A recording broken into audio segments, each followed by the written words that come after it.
Hello guys. Ayan, meron na namang mamumukadkad na naman yung bulaklak ng Queen of the Nights. Kagabi yung isa.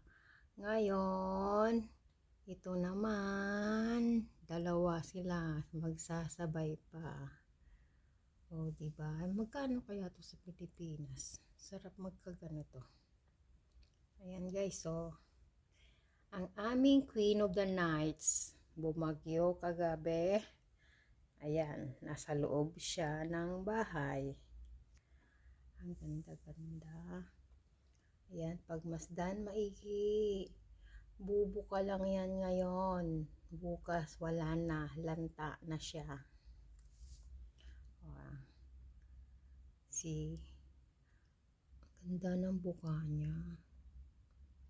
Queen of the Nights. Ayan. Ang aming halaman. Sa nakakaalam, magkano kaya to sa Pilipinas bintahan? Sarap siguro mag-alaga ng ganito. Pero di ko alam kung magkano yung price. O, ayan guys. Thank you for watching. Finlex ko lang dahil mamaya hindi ko na ito maabutan. Tulog na ako. O depende mamaya. Mukhang bubukad-kad na. Thank you guys. Thank you for watching. Bye-bye.